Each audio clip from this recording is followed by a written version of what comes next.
Hatchet by Gary Paulsen, Chapter 14. Mistakes. Small mistakes could turn into disasters. Funny little mistakes could snowball so that while you were still smiling at the humor, you could find yourself looking at death. In the city, if he made a mistake, usually there was a way to rectify it, make it all right.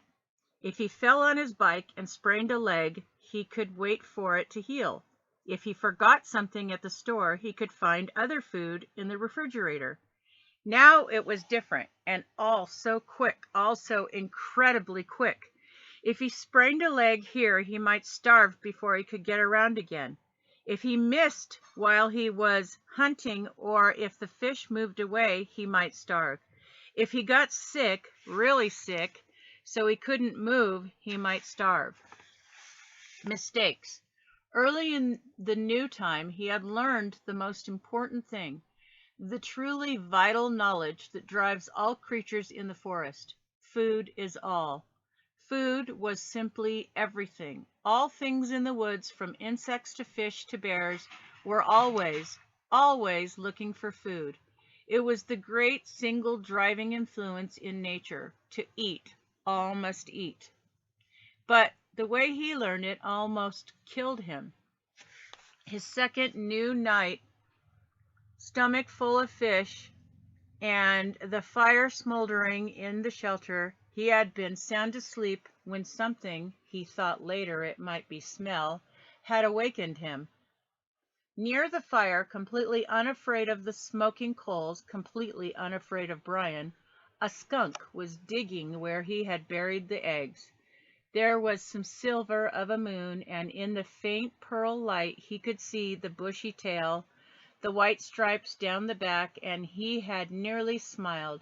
He did not know how the skunk had found the eggs. Some smell, perhaps, some tiny fragment of shell had left a smell, but it looked almost cute, its little head down and its little tail up as it dug, picking the sand back. But those were his eggs, not the skunk's, and the half-smile had been quickly replaced with fear that he would lose his food, and he had grabbed a handful of sand and thrown it at the skunk. "Get out of here!" He was going to say more, some silly human words, but in less than half a second, the skunk had snapped its rear end up, curved the tail over, and sprayed Brian with a direct shot aimed at his head from less than 4 feet away. In the tiny confines of the shelter, the effect was devastating. The thick, sulphurous, rotten odor filled the small room, heavy, ugly, and stinking. The corrosive spray that hit his face seared into his lungs and eyes, blinding him. He screamed and threw himself sideways, taking the entire wall off the shelter, screamed and clawed out of the shelter and ran to the shore of the lake, stumbling and tripping. He scrambled into the water and slammed his head back and forth, trying to wash his eyes, slashing at the water to clear his eyes. 100 funny cartoons he had seen about skunks, cute cartoons about the smell of skunks, cartoons to laugh at and joke about. But when the spray hit, there was nothing funny about it. He was completely blind for almost 2 hours. A lifetime, he thought, that he might be permanently blind, or at least impaired, and that would have been the end. As it was, the pain in his eyes lasted for days, bothered him after that for 2 weeks. The smell in the shelter, in his clothes and in his hair, was still there now, almost a month and a half later, and he had nearly smiled. Mistakes.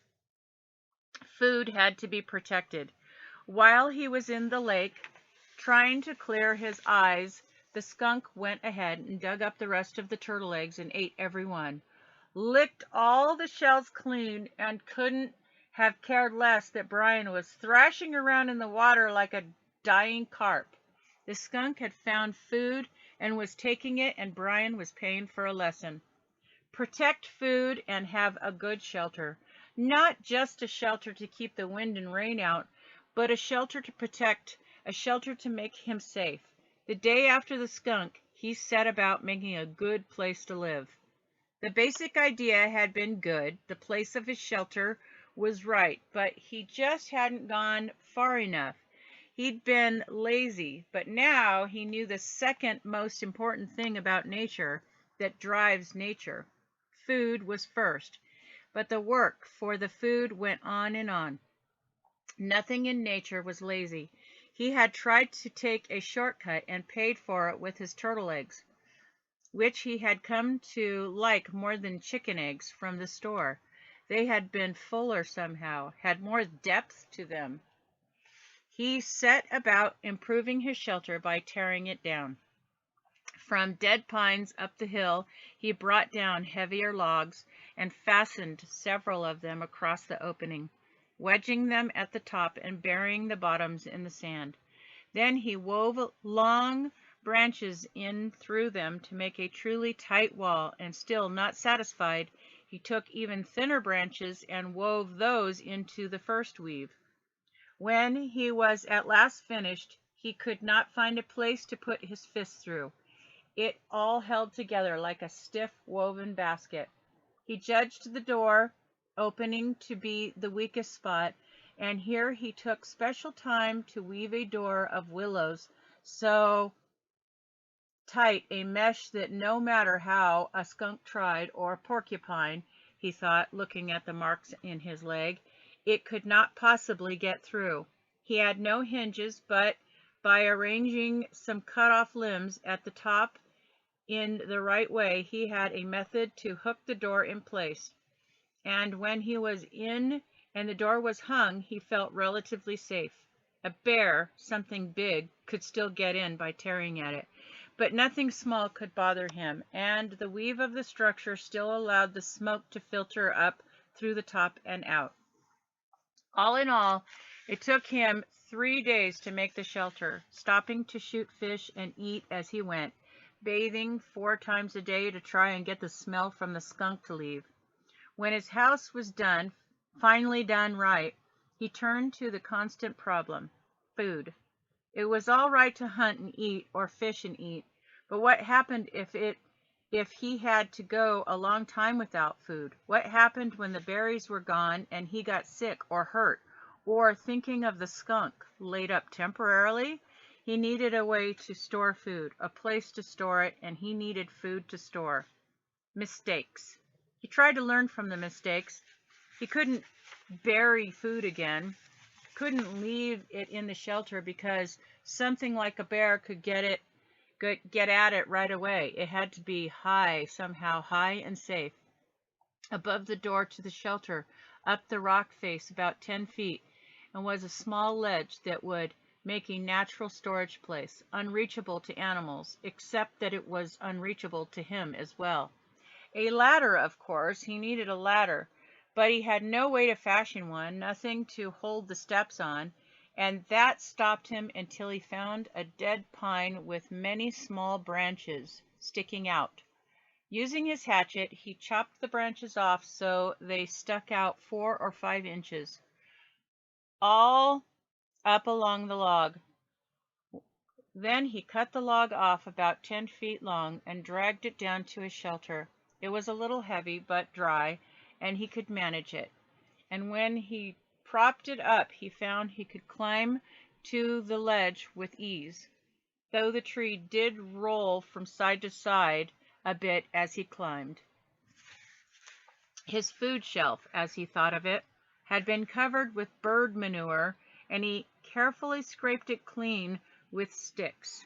He had never seen birds there, but that was probably because the smoke from his fire went up right across the opening, and they didn't like smoke.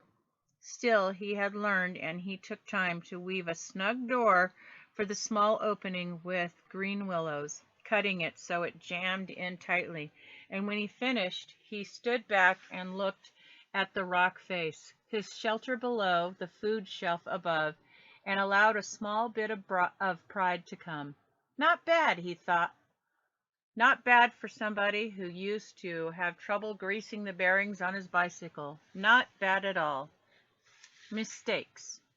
He had made a good shelter and food shelf, but he had no food except for fish and the last of the berries. And the fish, as good as they still tasted then, were not something he could store. His mother had left some salmon out by mistake one time when they went on an overnight trip to Cape Hesper to visit relatives, and when they got back, the smell filled the whole house. There was no way to store fish. At least, he thought, no way to store them dead. But as he looked at the weave of his structure, a thought came to him, and he moved down to the water. He had been putting the waste from the fish back in the water, and the food had attracted hundreds of new ones. I wonder. They seemed to come easily to the food, at least the small ones. He had no trouble now shooting them, and had even speared one with his old fish spear, now that he knew to aim low. He could dangle something in his fingers, and they came right up to it. It might be possible, he thought, might just be possible to trap them. Make some kind of pond. To his right, at the base of the rock bluff, there were piles of smaller rocks that had fallen from the main chunks, splinters, and hunks, from the double fist size to some as large as his head. He spent an afternoon carrying rocks to the beach and making what amounted to a large pen for holding live fish. 2 rock arms that stuck out 15 feet into the lake and curved together at the end. Where the arms came together, he left an opening about 2 feet across. Then he sat on the shore and waited. When he had first started dropping the rocks, all the fish had darted away. But his fish trash pile of bones and skin and guts was in the pond area, and the prospect of food brought them back. Soon, under an hour, there were 30 or 40 small fish in the enclosure, and Brian made a gate by weaving small willows together into a fine mesh and closed them in.